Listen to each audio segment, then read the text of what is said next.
The incident. The autumn sun shone brightly over Pine Grove Elementary School as the final bell rang. Children poured out of the building, their laughter filling the air. Among them was 9-year-old Tanya Brown, her dark curly hair bouncing in two neat puffs as she skipped down the front steps. In her backpack, she carried her most precious possession, a box of colorful chalk her grandmother had given her for getting straight A's. Tanya loved to draw. The sidewalk outside her school had become her canvas over the past few weeks. Today, she pulled out her chalk and began creating a beautiful rainbow pattern, adding stars and hearts around it. Other kids gathered around, watching her work with admiration. "Can I help?" asked Tommy, a classmate. "Sure." Tanya smiled, handing him a piece of blue chalk. Neither child noticed the police cruiser pulling up to the curb. Officer James Miller had been having a bad day. His coffee maker broke that morning, his supervisor had yelled at him about incomplete paperwork, and now he was responding to a vandalism call from someone in the neighborhood. Miller stepped out of his car, his boots hitting the pavement with heavy thuds. He was a tall man with cold eyes and a permanent frown etched on his face. 20 years on the force had left him bitter and quick to anger. The sight of children drawing on the sidewalk made his frown deepen. "Hey! What do you think you're doing?" he barked, causing several children to jump in surprise. Tanya looked up, her smile fading. "We're just drawing, sir. It's chalk. It washes away when it rains." "That's vandalism of public property," Miller declared, reaching for his handcuffs. "Stand up, young lady." Several parents who were picking up their children stopped to watch. Mrs. Thompson, a third-grade teacher, hurried down the steps. "Officer, these are just children drawing with chalk. They do this every day after school." "It's harmless," she explained. Miller ignored her. "I said stand up," he repeated, grabbing Tanya's arm roughly. Tears welled up in Tanya's eyes as the officer pulled her to her feet. Her chalk box fell, scattering pieces across her unfinished rainbow. "Please, I'm sorry," she whimpered. "I'll clean it up." By now, several people had their phones out, recording the scene. One parent was already on the phone with Tanya's mother. But Miller seemed oblivious to the growing crowd of angry witnesses. "Put your hands behind your back," he ordered, his voice hard and cold. "She's just a child." Someone shouted from the crowd. "This is ridiculous," called another voice. High above them, invisible to human eyes, a sleek silver pod hovered silently. Inside, Wilson Thomas, disguised as a human for the past 50 years but actually a member of the Galactic Council of Justice, watched the scene unfold with growing concern.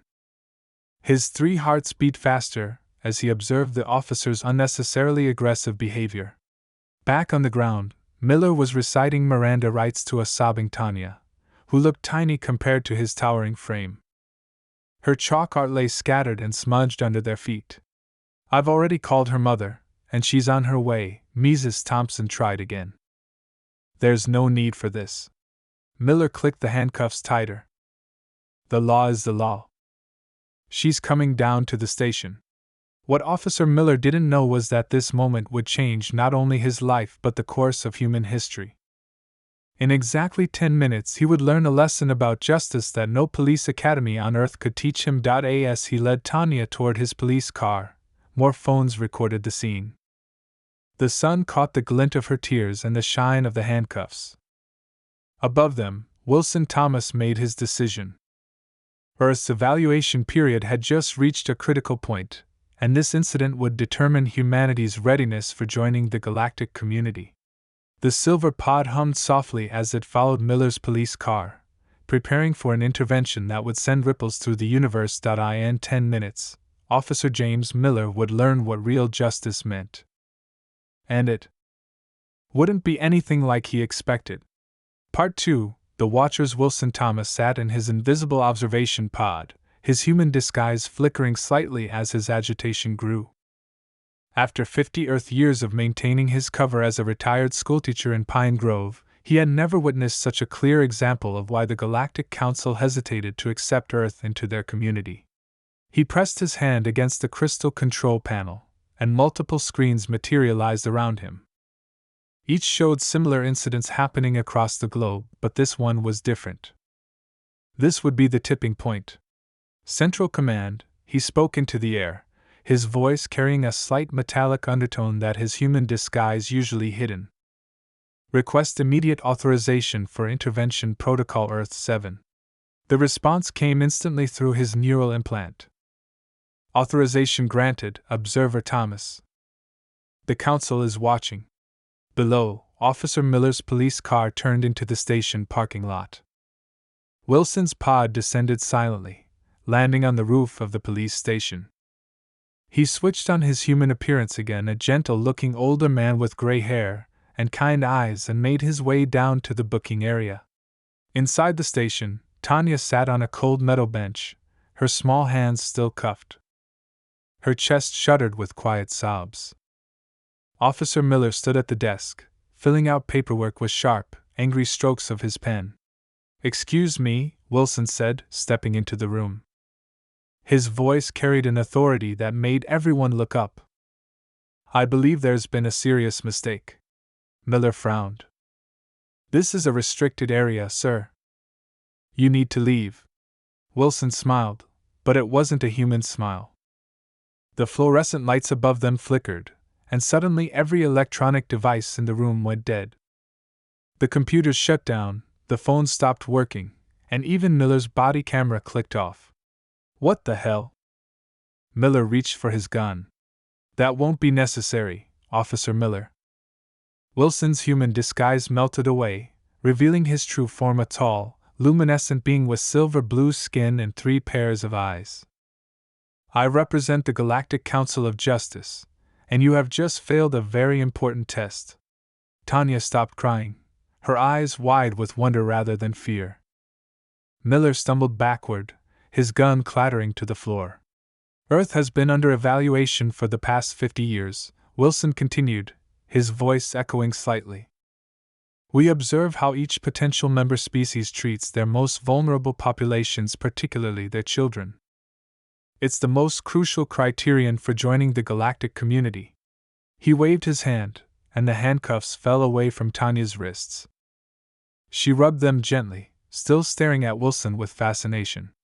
"This is impossible," Miller whispered. "You can't be real." "I assure you, I am quite real." Wilson touched the wall, and it became transparent, revealing hundreds of similar pods hovering over the city. "We are everywhere, watching, evaluating. Today, you demonstrated exactly why Earth remains isolated from the galactic community." Miller's face had gone pale. "But she was vandalizing, she was creating art that would wash away with the next rain," Wilson interrupted. "Your response revealed a deeper problem, one that we've observed far too often on this planet. But perhaps this can be a moment of change." He turned to Tanya. "You're safe now, little one. Your mother is parking outside." As if on cue, they heard running footsteps in the hallway. "What? What are you going to do to me?" Miller asked, his voice shaking. Wilson's expression softened slightly. "We believe in rehabilitation, not punishment. In exactly 3 minutes, you will experience something that will change your perspective forever.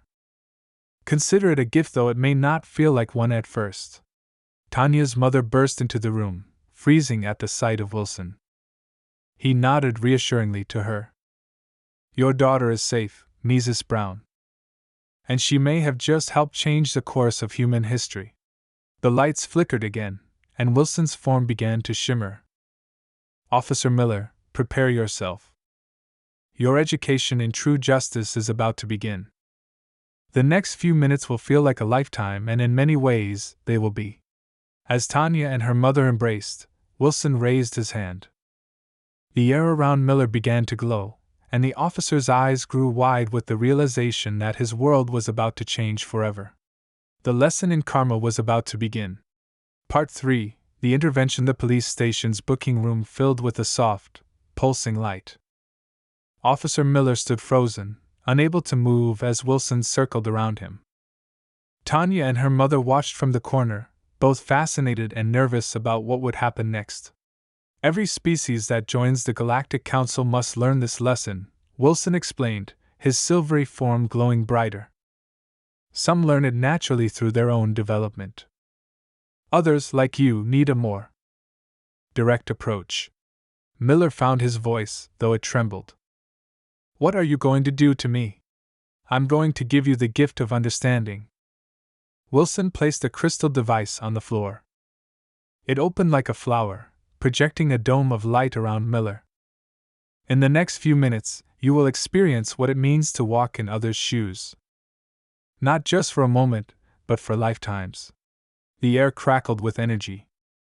Miller tried to step back, but the dome held him in place.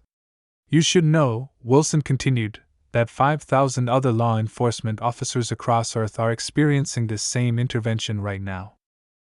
The Galactic Council believes in systemic change. Miller's eyes widened. 5,000? Yes. We identified those who most needed this lesson. Wilson's 3 pairs of eyes glowed softly. Your experience will feel like years, though only minutes will pass here. Are you ready? No, wait, Miller started to protest, but the dome around him pulsed brightly. The officer gasped as the first wave of memories hit him. He was suddenly a young boy in 1950s Alabama, walking to a segregated school. He felt the fear, the anger, the determination to succeed despite every obstacle placed in his way. Then he was a teenage girl in the 1980s, being followed home at night by men who thought her skirt was too short. The terror of those moments burned into his soul. Next, he lived as an elderly man denied medical care because of his accent and the color of his skin. The frustration and helplessness overwhelmed him. The experiences kept coming, faster and more intense. He was a child with disabilities being bullied at school. A young man wrongly arrested because he fit the description. A mother working 3 jobs to feed her children after her husband was wrongfully imprisoned. Wilson watched as Miller fell to his knees, tears streaming down his face. Make it stop, the officer begged. You must feel it all, Wilson said gently. Every life, every moment of injustice, every time someone with power chose to abuse it rather than help. Tanya's mother stepped forward. Is he in pain? Not physically, Wilson assured her. But his understanding of pain is growing exponentially. Sometimes the greatest growth comes from discomfort. Miller was now experiencing life as a child refugee, separated from his parents at a border. Then a teenager being harassed by police for sitting in a nice neighborhood. A woman being told she was too emotional to lead. A man watching his children go hungry because the system was rigged against him. Finally, heartbreakingly, he experienced life as a 9-year-old black girl, full of dreams and creativity, being handcuffed for drawing chalk art on a sidewalk. The dome's light began to fade. Miller lay curled on the floor, sobbing uncontrollably. The memories of hundreds of lives lived in minutes swirled through his mind, changing him forever. Wilson knelt beside him. Now you understand. This is why we watch. This is why we intervene. Every species must learn that true strength comes from protecting the vulnerable, not oppressing them. Miller slowly sat up, his face streaked with tears.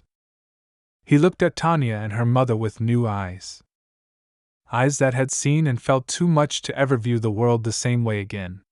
I'm sorry, he whispered. I'm so sorry. Wilson helped him to his feet. Sorry is just the beginning. What matters is what you do next. Will you help us change this system? Miller nodded, still shaking from the experience. Yes. Whatever it takes. I understand now. Good, Wilson said. Because your real test begins now. Earth's future in the galactic community depends on how you and the others like you use this new understanding. The crystal device closed itself and vanished.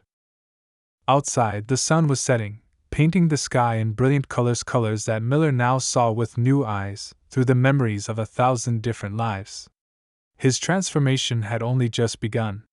Part 4. The experience the next few days changed everything at Pine Grove Police Department.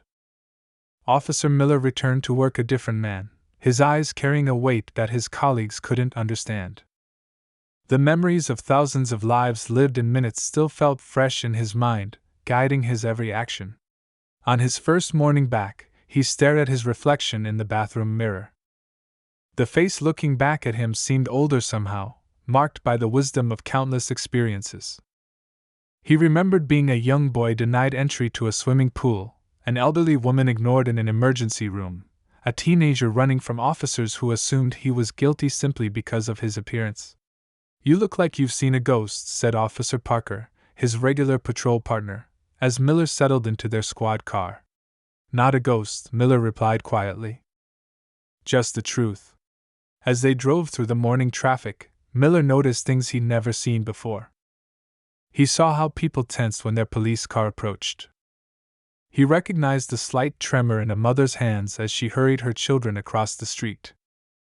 These weren't just observations anymore, they were feelings he understood in his bones. During their lunch break, they parked near Pine Grove Elementary. Miller watched the children playing, their laughter carrying across the playground. His eyes found Tanya among them, drawing with her chalk again, but this time surrounded by teachers who kept glancing nervously at the police car. "That's the girl you arrested last week, isn't it?" Parker asked, unwrapping his sandwich. Miller nodded, feeling the weight of shame and understanding press against his chest. "I made a mistake, Tom." "A terrible mistake." "It was just chalk," Parker shrugged. "But rules are rules." "No," Miller turned to his partner, his voice firm. "That's what I used to think. But rules without compassion, without understanding, they're just tools of oppression." He stepped out of the car, leaving a confused Parker behind. Walking toward the playground, Miller saw the teachers tense. But he raised his hands, showing he meant no harm. "Miss Tanya," he called out softly. The little girl looked up, her chalk poised mid-stroke. Fear flickered across her face before being replaced by curiosity. The alien's intervention had affected her too. She'd seen something in that room that changed her understanding of the world. "I wanted to apologize properly," Miller said, kneeling down to her level. "And I wondered if you might teach me how to draw with chalk." The playground fell silent. Teachers and students watched as Tanya studied the officer's face. Then, slowly, she held out a piece of blue chalk.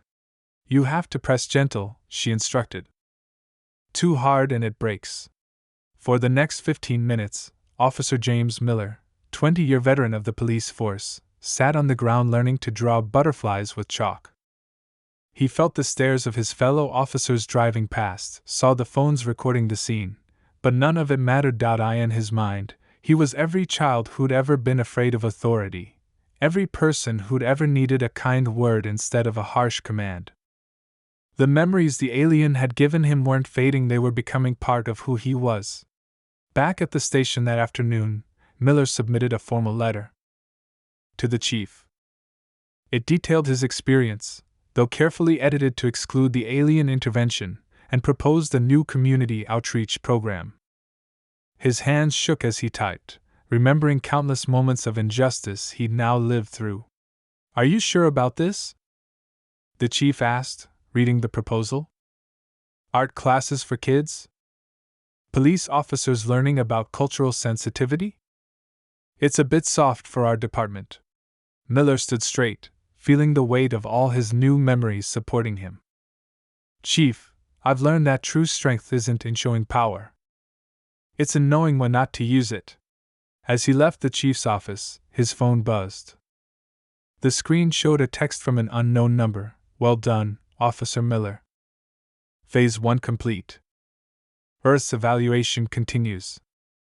W. Miller smiled, touching the piece of blue chalk in his pocket. He'd experienced lifetimes of pain in those few minutes of alien intervention, but he'd also experienced hope. Now it was his turn to spread that hope, one small act of kindness at a time. The real work was just beginning. Part 5. The transformation. 1 month after the alien intervention, Pine Grove Police Department looked very different. The changes started small but spread quickly, like ripples in a pond.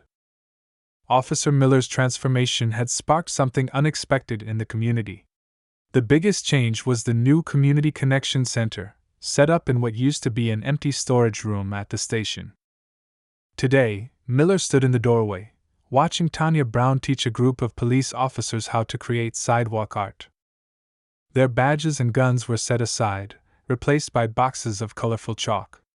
"Remember to blend the colors," Tanya instructed, her confidence growing with each session. "Like this." She demonstrated, creating a beautiful sunset effect that made the officers murmur in appreciation. Miller smiled, remembering how it all started. His proposal to the chief had seemed crazy at first, turning part of the police station into an art space where community members could teach officers about their cultures and experiences. But after videos of him drawing with Tanya went viral, things changed rapidly. His phone buzzed. Another message from Wilson, progress noted. Continue. The alien observers were still watching, though they remained invisible to most humans. Sometimes Miller caught glimpses of their pods hovering high above the city, monitoring Earth's development. He was one of the few who knew humanity's future hung in the balance. "Officer Miller!" called a voice. He turned to see Mrs. Thompson, Tanya's teacher, hurrying toward him with excitement in her eyes. "The school board approved our proposal. Starting next month, every officer will spend 1 day per semester in our classrooms, learning from the children." This was another part of Miller's new initiative. He knew from his implanted memories that children often saw truth more clearly than adults. Who better to teach officers about innocence and understanding? "That's wonderful news," he replied, feeling the warmth of hundreds of remembered childhoods in his heart. "Have you told Tanya?" This was her idea, after all. Mrs. Thompson smiled. "She's too busy teaching right now." "Look!"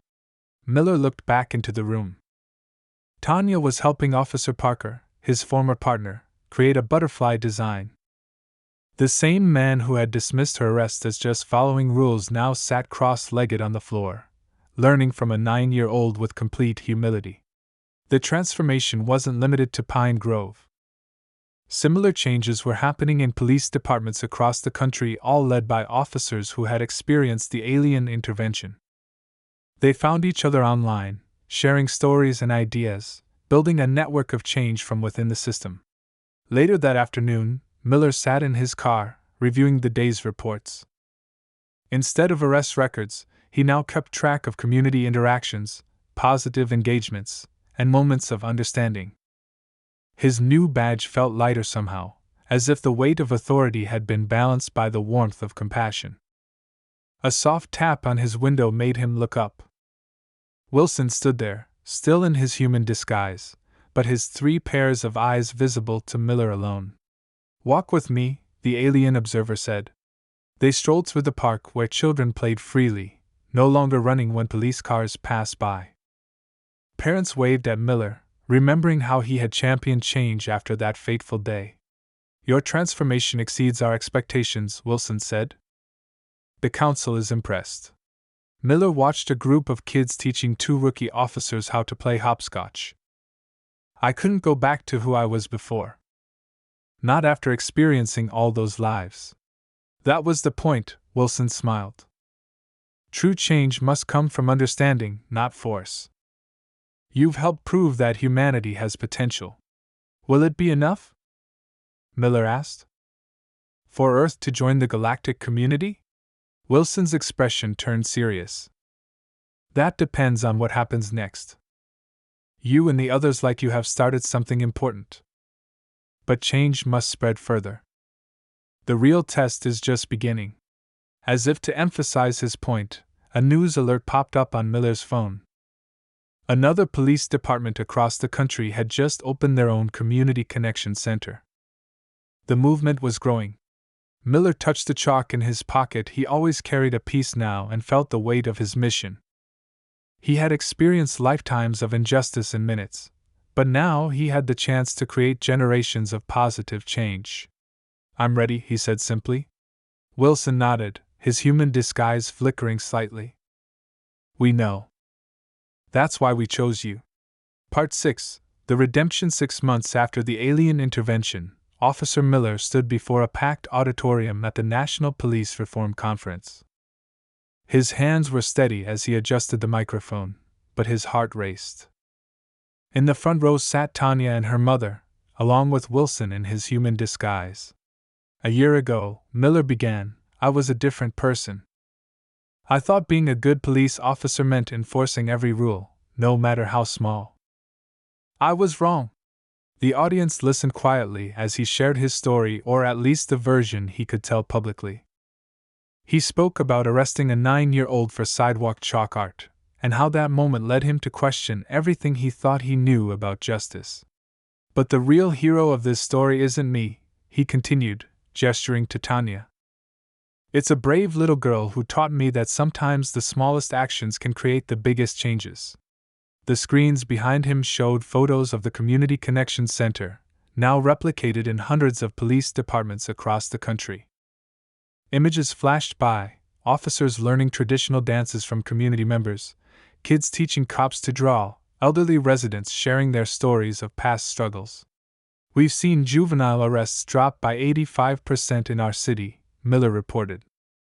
"Complaints against officers are down 70%. But more importantly, we've seen trust grow. Children wave at our cars instead of running away. Parents feel safe calling us for help." In the audience, police chiefs from major cities took notes. Some had already implemented similar programs, especially those who shared Miller's secret, the experience of living other lives through alien intervention. They formed a quiet network, supporting each other as they worked to transform law enforcement from within. After the presentation, Tanya ran up to give Miller a hug. "You did great," she exclaimed. "Did you see? They all wrote down my ideas about the art program." Miller smiled, remembering the frightened girl in handcuffs from 6 months ago. Now she was a regular speaker at police training sessions, teaching officers about seeing the world through children's eyes. Her chalk art program had become a national model for community policing. Officer Miller called a voice. He turned to see the police commissioner walking toward him. "That was quite a presentation. We're considering implementing your program nationwide." "Thank you, sir," Miller replied. "But remember, it's not my program. It belongs to the community. We're just learning to listen." Later that evening, Miller sat in his hotel room reviewing messages from other transformed officers around the country. They shared stories of change, of healing, of bridges being built between police and communities that had feared them for generations. A soft glow filled the room as Wilson materialized in his true form. "The council is pleased," the alien observer said. "Your species is showing remarkable progress." Miller looked up from his phone. "How many of us are there now?" "Officers who've been through the intervention?" 10,000, Wilson replied. "And each of you is becoming a catalyst for change. But now comes a harder test." "What do you mean?" Wilson's multiple eyes glowed softly. "Starting tomorrow, we begin Phase 2. It's time to expand beyond law enforcement. Teachers, judges, politicians, all those in positions of power must learn the same lessons you did." Miller thought about his own transformation, about the intense experience of living other lives. "Will they be ready? Were you?" Wilson asked with a gentle smile. Sometimes the heart must be cracked open to let the light in. A notification popped up on Miller's phone. His Community Connection Center was being featured on national news. The camera showed Tanya leading an art session, officers and community members working together, faces full of joy and understanding. "Your redemption story is inspiring others," Wilson observed. "That's why we chose to start with you." The ripples of that small moment arresting a child for chalk art have grown into waves of change. Miller touched a piece of chalk in his pocket, still a habit after all these months. I'm thankful for that mistake now. It led to something bigger than all of us. Indeed, Wilson agreed. And tomorrow, we begin again. Are you ready to help others through their transformation? Miller stood, feeling the weight of all his borrowed memories, all the lives he had lived in those few minutes of intervention. Yes, he said. It's time to share the light. Part 7, The Revelation. 1 year after the chalk art incident, the world changed forever. It began on a quiet Tuesday morning when every television channel, radio station, and digital screen worldwide suddenly began broadcasting the same message. Officer Miller sat in his patrol car outside Pine Grove Elementary, watching as the cruiser's computer screen flickered and changed. Wilson's familiar face appeared, but this time, he wasn't wearing his human disguise. People of Earth, the alien observer began, his 3 pairs of eyes glowing gently. We have been watching. And now, it is time for you to know the truth. In the school playground, teachers and students gathered around phones and tablets, all showing the same broadcast. Tanya, now 10 years old, stood watching with a small smile. She had kept the secret well over the past year. For decades, we have evaluated your species, Wilson continued. We watched your struggles, your conflicts, your moments of both cruelty and kindness. 1 year ago, we began a direct intervention program, starting with those who held power over others. Miller stepped out of his car as parents began arriving at the school, many in tears or shock as they watched the broadcast. Some recognized him from the national news coverage of his police reform program. They gathered around him, looking for answers. The officers you know about were just the beginning, Wilson explained to the world. Over the past year, we expanded our empathy program to include judges, teachers, corporate leaders, and government officials. Many of those in power have already experienced our gift of understanding. Around the globe, transformed leaders began stepping forward. The mayor of Pine Grove walked out of City Hall and stood in the town square, admitting to her own intervention. A Supreme Court justice held a press conference, sharing how the alien experience had changed her perspective on justice. Your species stands at a crossroads, Wilson continued. The changes we've seen in the past year have been promising. Communities have begun to heal. Systems of oppression have begun to crack. But the choice of what happens next belongs to all of you. Miller felt a familiar tingling sensation and turned to see Wilson, the real Wilson, materializing beside him. Around the world, hundreds of alien observers were revealing themselves to their communities. Officer Miller, Wilson said, his voice carrying both to those gathered nearby and to the global broadcast, would you share what you learned? Miller looked at the faces around him, parents, teachers, children, all waiting to understand. He took a deep breath and spoke from his heart. I learned that true power isn't about control, he said. It's about understanding. Through the alien intervention, I experienced hundreds of lives in minutes. I felt the pain of discrimination, the fear of oppression, the struggle of being powerless. But I also felt hope. Tanya stepped forward and took his hand. Together, they faced the crowd. These changes happening in police departments across the country? Miller continued. They're just the beginning. The aliens showed us a better way, not through force, but through experience and understanding. Wilson nodded approvingly. The Galactic Council has reached a decision. Earth will be offered provisional membership in our community, with conditions. The world held its breath. Those who hold power must be willing to understand those they serve, Wilson explained. The Empathy Intervention Program will be available to anyone in a position of authority. Your society will be given time to transform, to heal, to grow. The choice to participate is yours. News helicopters circled overhead as crowds gathered in streets worldwide. Some people cheered, others wept, many simply stood in shocked silence. But in Pine Grove, something beautiful happened. Tanya pulled out her box of chalk and began drawing on the sidewalk. One by one, people joined her, teachers, parents, police officers, all creating art together. The simple act that had started everything was now bringing people together. This is just the beginning, Wilson said, watching the scene with all 6 eyes gleaming. Earth has taken its first steps toward joining the galactic community. The real work lies ahead. Miller looked at his community drawing together on the sidewalk, then up at the alien ships now visible in the sky. The world would never be the same, and that was exactly what they had been working toward all along. The revelation was complete. The transformation of Earth had begun. Part 8. The New Era. 5 years after the global revelation, Pine Grove had become a symbol of hope. The small town that started a worldwide transformation was now home to the first Earth Galactic Integration Center, a gleaming building with both human and alien architecture. Tanya Brown, now 15, stood at its entrance, greeting visitors from across the globe.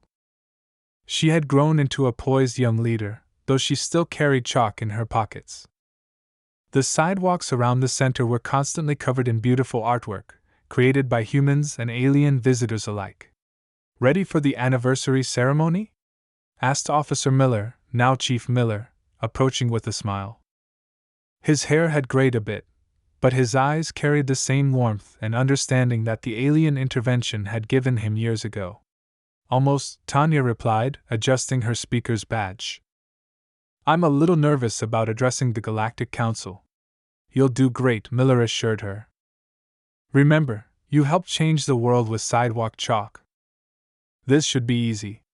Inside the center's main hall, beings from 100 different worlds mingled with humans. Wilson, no longer needing any disguise, stood on the stage preparing for the ceremony. His silver-blue skin gleamed under the lights that accommodated both human and alien vision. "Earth has surprised us all," Wilson began as the crowd settled. "In just 5 years, your society has made remarkable progress. Today, we celebrate not just the anniversary of our revelation, but the completion of Earth's probationary period." The audience buzzed with excitement. Screens around the hall showed celebrations taking place worldwide. In New York, Paris, Tokyo, and countless other cities, humans and aliens gathered to watch. "When we first intervened," Wilson continued, "we started with one police officer in a small town, watching to see how the changes would spread. Today, over 5 million Earth leaders have voluntarily undergone the empathy intervention. Corruption has decreased. Justice has improved. Understanding has grown." Tanya took her place on stage, standing tall despite her youth. "5 years ago, I was arrested for drawing with chalk," she began. "That moment could have taught me to fear authority. Instead, it became the spark that helped change our world." She gestured to the hall's windows, where alien ships could be seen peacefully floating alongside human aircraft. "We learned that real change doesn't come from rules or force. It comes from understanding each other. From feeling what others feel. From seeing through others' eyes." Chief Miller joined them on stage, representing the first wave of transformed leaders. "The hardest part," he added, "was admitting we needed to change. But once we experienced life through others' perspectives, we couldn't go back to our old ways." Wilson raised all 6 hands for silence. "It is therefore my honor to announce that Earth has been granted full membership in the Galactic Council. Your world is now officially part of our interstellar community." The hall erupted in cheers. Humans and aliens embraced, their differences forgotten in the joy of the moment. Later, as the celebration continued, Tanya led a group of alien children in drawing on the center's special sidewalks. Their art combined Earth styles with designs from across the galaxy, creating something entirely new.